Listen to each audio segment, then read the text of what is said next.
Olá, amigos de Discussão Bíblica. Estamos na quarta lição e vamos revisar o assunto da personalidade do Espírito Santo. Este tema é importante porque existem teorias e ideias sobre o Espírito Santo como se ele não fosse uma pessoa. E é necessário, para tanto, pesquisar a Sagrada Escritura para ver que evidências temos sobre a personalidade do Espírito Santo. Basicamente, se fala bastante do Espírito Santo no Novo Testamento. E no Antigo Testamento também se fala um pouquinho. Se fala como o Espírito do Senhor, ou na criação que o Espírito se movia por sobre as águas. Mas agora, para descobrir a personalidade do Espírito Santo, precisamos entender que coisa é a personalidade. Vejam, a definição que podemos dar de personalidade é aquele ente que tem que ter um eu. Se não tiver um eu, então não tem a personalidade. Agora, dentro da personalidade existem vários níveis de personalidade, porque personalidade não somente se forma pelas gostos, preferências que tem o ente, senão pela quantidade de características mais e mais elevadas, de tal forma de que chega a ser quase Deus. Como nós já vimos, o Espírito Santo é Deus. Veja, quando a gente tem um eu, a gente tem vários níveis de personalidade. O professor Olavo Carvalho vai falar 12 níveis da personalidade, dos quais começam desde que as pessoas são crianças até que chega a ser um adulto. E essas características todas têm um eu. Então, por exemplo, o bebê tem um eu do corpo, meu corpo. Então ele observa seu corpo. Na segunda camada, ele observa as coisas ao redor dele como coisas, né, que estão ao seu redor. Então, e cada coisa tem sua própria preferência por cada coisa. Já na terceira camada, já o indivíduo começa a entender que existem outras pessoas que também têm eu, que são como eu. E dessa forma ele vai começando a formar cada vez mais sua personalidade. Veja, e à medida que a gente vai crescendo, tem que ir crescendo a personalidade.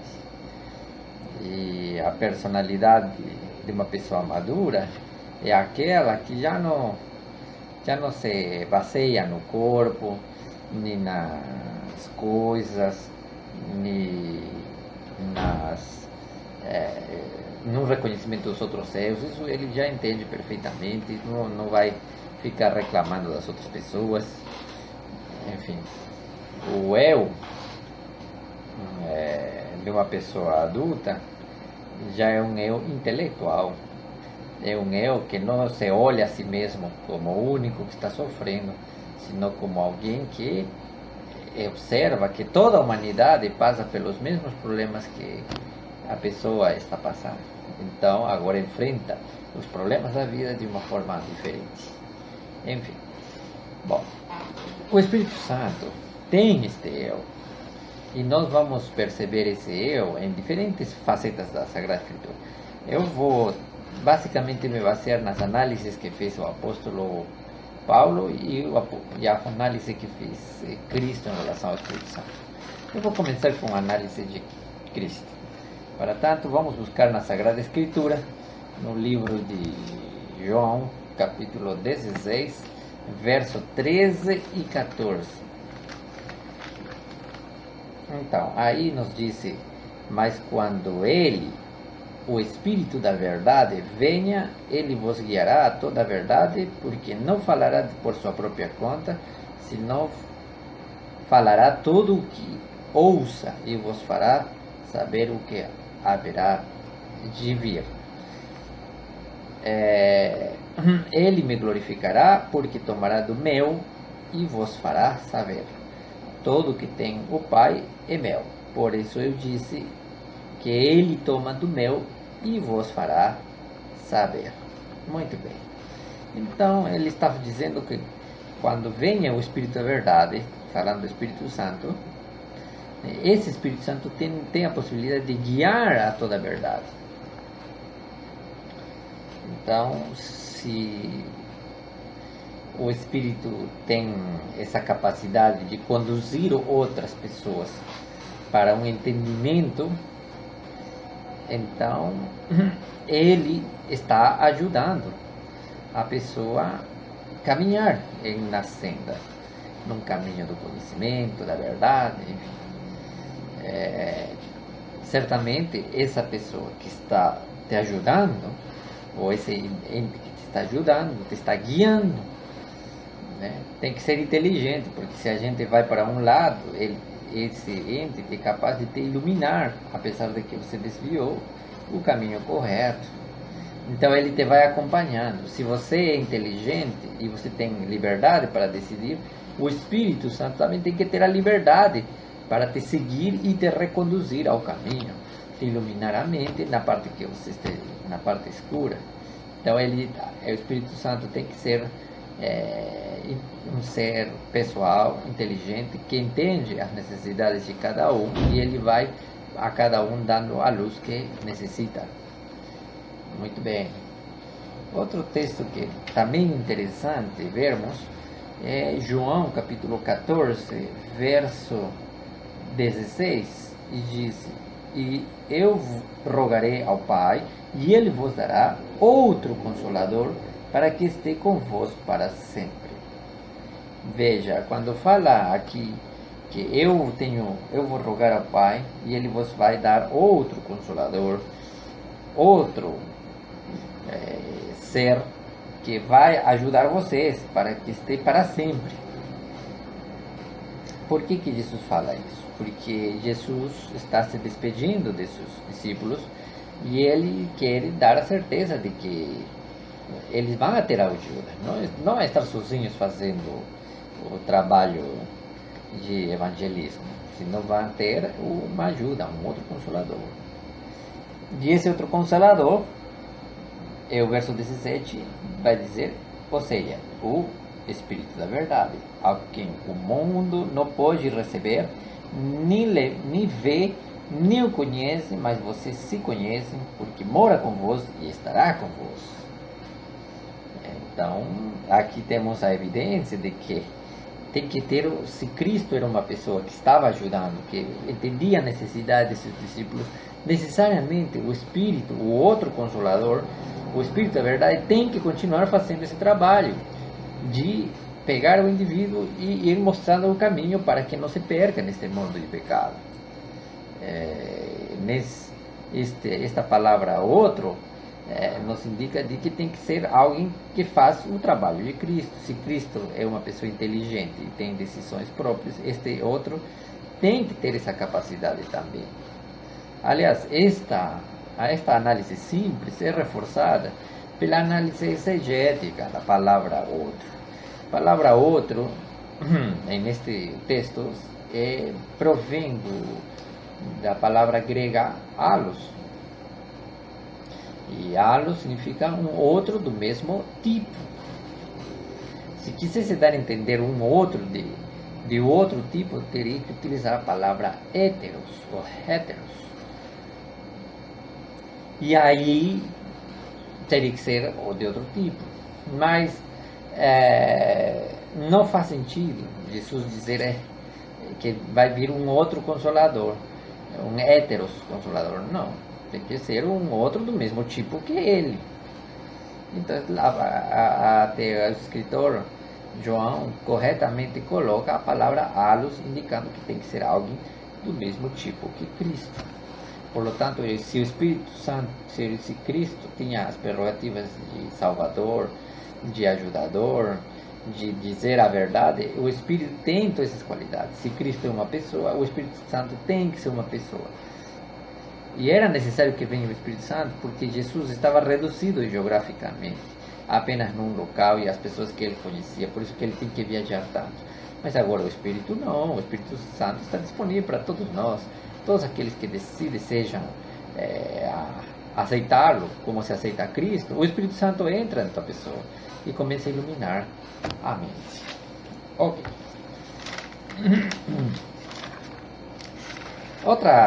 Outra coisa que também podemos ressaltar é que Jesus chama ao Espírito Santo do Espírito da verdade. E isto aqui é falado por 3 vezes por Cristo, né? Primeira vez está em João 14:17. Segunda vez está em João 15:26, né? E a última está em João 16:12. Em todos estes casos, quando fala Espírito da verdade, ele dá a entender de que o Espírito da verdade não vai permitir que nos percamos no rumo, no caminho, não percamos o fio da meada, porque Jesus sabia que quando ele for embora, isto aqui ia ficar nas mãos de pessoas fracas e débeis, que somos os seres humanos. E ele, pensando nessa situação, sabia que era necessário que o Espírito Santo esteja aqui, esteja presente e ajudando a igreja para que não perca o fio da meada. Vocês sabem, na história cristã, muitas coisas têm acontecido, muitas desgraças têm acontecido, tem se perdido o amor pela verdade, né? Ainda bem que ainda tem pessoas que amam a Sagrada Escritura e que desejam conhecer a verdade que está plasmada na Sagrada Escritura. Ok. Agora eu vou fazer uma análise agora do que o apóstolo Paulo disse. Vamos analisar um pouquinho de semântica. Veja em Romanos 15:13. Romanos 15:13. Ok. Aí dice: o Deus da esperança vos encha de todo gozo e paz no crer, para que abundeis em esperança e no poder do Espírito Santo. Ok. Veja, na análise da semântica, esta palavra poder do Espírito Santo não poderia, nos indica de que o Espírito Santo tem que ser obrigatoriamente mais que um poder, porque se o poder e o Espírito Santo são paralelismos perfeitos, então eu poderia substituir uma palavra pela outra. E veja o que acontece quando substitui a palavra Espírito Santo pela palavra poder. Aí coloca: para que vocês sejam enchidos de esperança pelo poder do poder. Então isso aí já não faz sentido. Sinceramente tem que ser pelo poder de alguém que está exercendo tal poder. E pela luz que vimos em Cristo, necessariamente tem que ser uma pessoa, aquela que exerce o poder. Ok? Temos mais outro texto. Atos 15:28. Aqui vai dizer: porque pareceu bem ao Espírito Santo e a nós não imponer maior carga que estas coisas essenciais. Pareceu bem. Então, o único que pode ter uma opinião, uma posição, uma sugestão, especialmente olhando ainda o futuro, são seres inteligentes. Nenhum animal é capaz de olhar ao futuro, de dizer: amanhã vou fazer isto, me comprometo a fazer tudo esta tarefa. Isso pertence apenas a seres inteligentes. E aqui o Espírito Santo, conhecedor da situação que estavam enfrentando os discípulos, dos problemas aqui que havia na Igreja Apostólica, que está discutido em Atos 15, aí o Espírito Santo se manifesta também mostrando qual que seria a melhor posição, a melhor decisão para os problemas que estão acontecendo. E o Espírito Santo aparece mostrando sua posição. Enfim, temos muito mais textos, gente. Eu vou falar mais um, Efésios 4:30. Aqui diz: e não entristeçais ao Espírito Santo de Deus, pelo qual fostes selados para o dia da redenção. Então, o Espírito Santo batalha com a gente para nos guiar à verdade, mas às vezes a gente é teimoso demais e não quer seguir o caminho que ele nos mostra. Aí a gente teima para irse fora do caminho. E o que pode fazer o Espírito Santo? Nada. E aí ele, como qualquer filho, pai que quer ajudar a seu filho que se está indo pelo caminho das drogas, pelo caminho da perdição, fica triste. Ele gostaria de fazer tudo possível, ele está toda à disposição, mas não pode, porque lamentavelmente a pessoa não quer ouvir. O Espírito Santo também se frustra, fica triste, por causa de que às vezes a gente não presta atenção. Finalmente, todo aquele que não prestar atenção ao Espírito Santo, não lhe será perdoado isso, como Jesus fala. Não há perdão para aquele que nega se a seguir a verdade revelada. Que Deus te abençoe, meu amigo. Tenhas uma feliz semana. Que este Espírito Santo, que a pessoa do Espírito Santo, te ajude a conduzir-te. Apenas é a gente deixar-se levar pela mão, e Ele nos vai levar por lugares que nós nem imaginamos, e nos fará entender verdades que nem entendemos até agora. Que Deus te abençoe. Até a próxima semana.